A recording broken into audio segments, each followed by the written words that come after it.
Buenos días chicos, a continuación veremos el bloque 3 que lleva por nombre la célula y su metabolismo, el cual está comprendido entre los siguientes temas y subtemas. Como pueden observar, este bloque es mucho más extenso que los que habíamos estado viendo, entonces esta unidad durará un poco más. Bueno, vamos a comenzar con un poco de teoría. Comenzaremos con el primer tema, el cual lleva por nombre teoría celular, ¿sí? Robert Hooke observaba cortes finos de la corteza del árbol de corcho y descubrió que en este se encontraban una serie de compuestos de estructuras huecas y heterogéneas que conformaban una figura similar a un panel de abejas, ¿sí? Esto era lo que él observaba en el microscopio cuando cortaba pequeñas tiras de lo que era la corteza del árbol del corcho. En un inicio él creía que se trataba de canales o de tuberías que transportaban jugos a través del árbol y posteriormente realizó un corte similar aunque más fino de la misma corteza, ¿sí? Él cortaba cubos y posteriormente cortó uno más delgadito, súper delgadito. Con este corte él pudo descubrir que aquellos tubos eran la delimitación de algunos huecos, como se puede observar aquí en estas figuras, estos huequitos.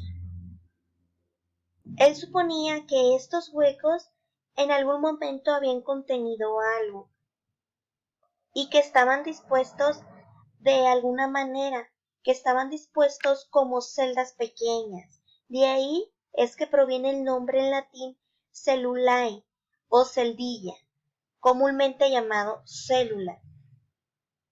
Para poder confirmar lo que él observaba, posteriormente Hooke realizó cortes en lo que fueron los tallos de algunas plantas, ¿sí? Y con la ayuda también de lo que fue el microscopio, que en ese entonces eran muy antiguos, muy rudimentarios, observó una estructura similar a los del corte del árbol del corcho, que es el corte del árbol del corcho es y son los cortes de los tallos de algunas plantas, y pudo observar que estas estructuras eran similares, que estas dos estructuras eran similares, aunque las de los tallos de las plantas eran cuadradas y tenían pequeños puntos o pequeños cuerpos dentro de lo que son los cuadritos. Al observar esto, él asentó que era algo que nunca antes se había observado y, como ya se los mencioné anteriormente, acuñó el término de célula. Y bueno, rápidamente les hablaré de los descubrimientos posteriores a la invención del microscopio. Marcello Pigini descubrió los estomas en microscopías vegetales, ¿sí? ¿Qué son estos? Estos son los estomas, mientras que Camillo Golgi descubrió el organelo intracelular que lleva su nombre. Se llama estructura de Golgi. No sé si en algún momento en otra clase hayan visto lo que son las estructuras celulares. Más adelante lo estaremos viendo para que vean cómo está compuesta la célula. Y por último, Ramón Santiago y Cajal descubrió lo que es la microestructura del sistema nervioso, que está aquí en esta imagen.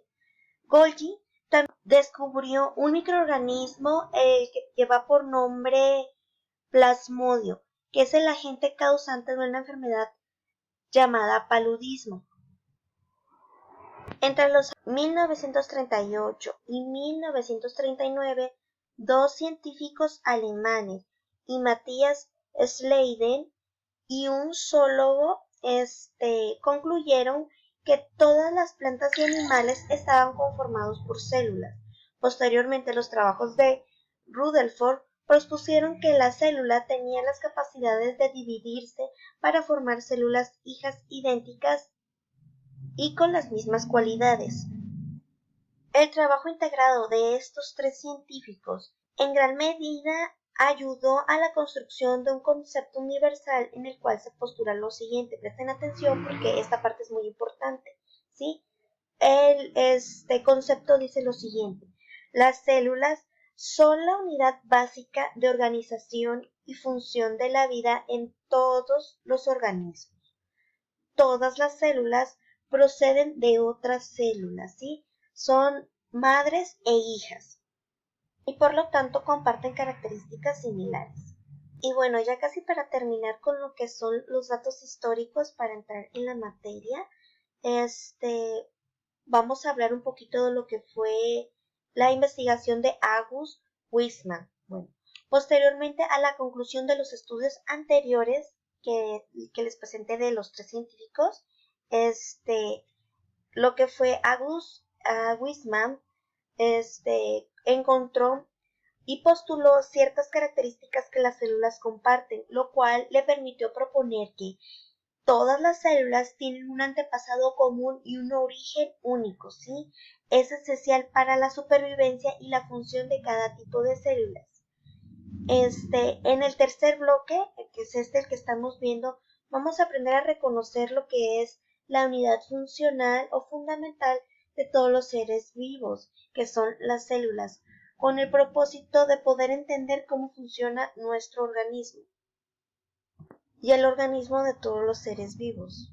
Bueno, la teoría de la evolución celular y el origen de la vida, bueno, se creía antiguamente que la vida como se conocía había existido así siempre. Sin embargo, al tener la necesidad de explicar los aspectos de la misma, se desarrollaron diferentes teorías sobre la aparición de los organismos vivos en la faz de la Tierra. De estas teorías podemos destacar la teoría de creacionista. Esta teoría decía o determinaba que la existencia de todos los seres vivos y los seres inertes se debía principalmente a un acto de creación divina.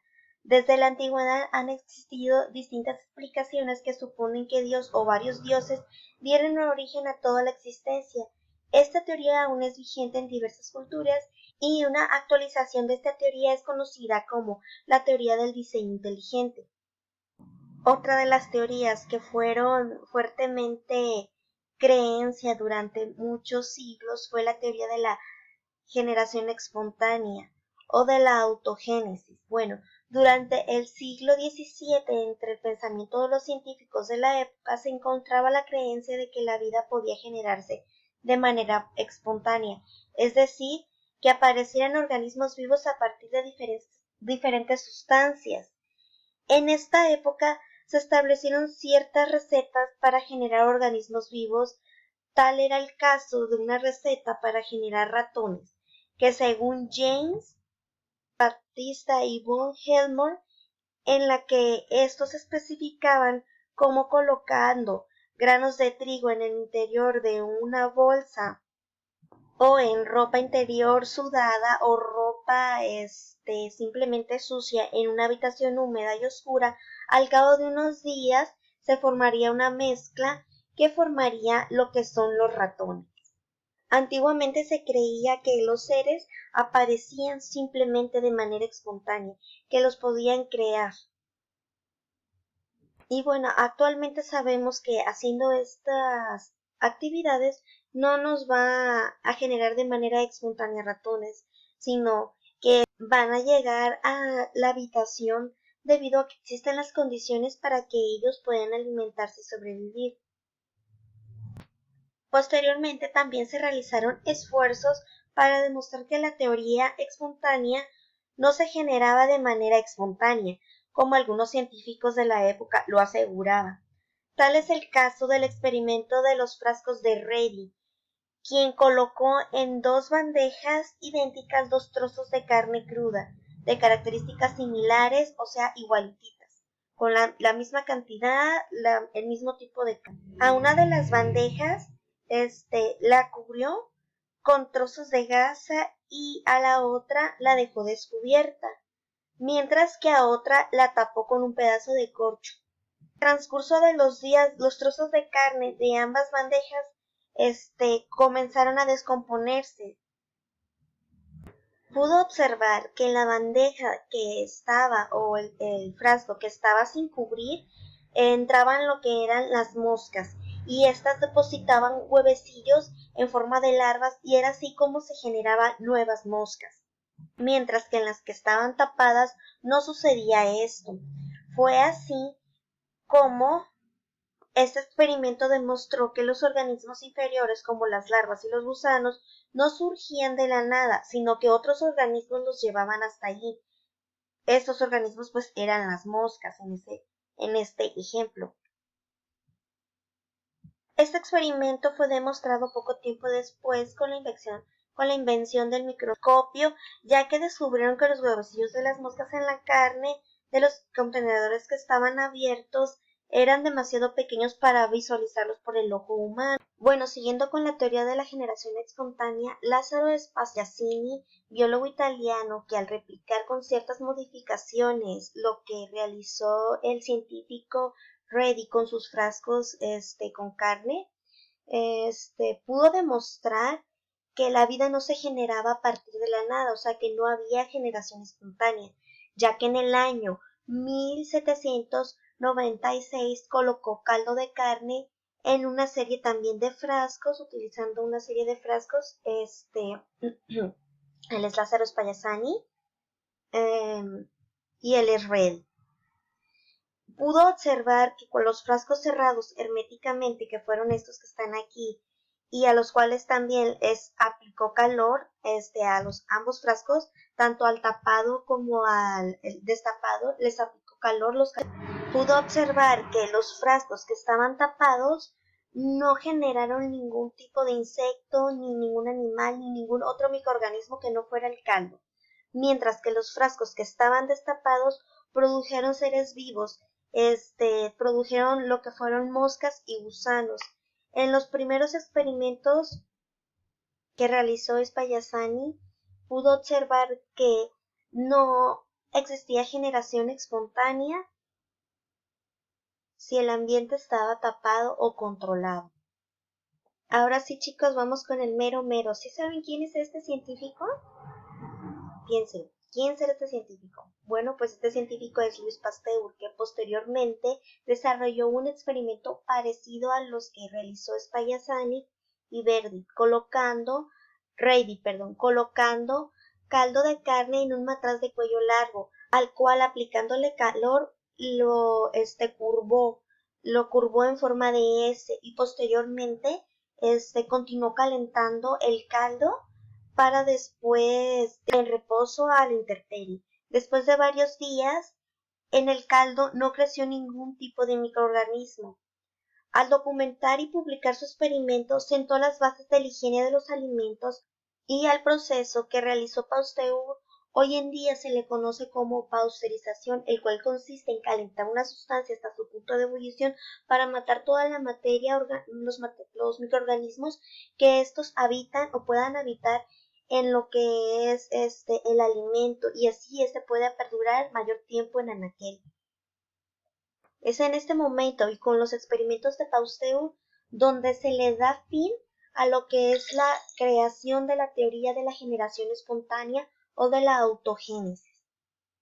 La siguiente teoría fue la teoría físico-química o de la síntesis abiótica.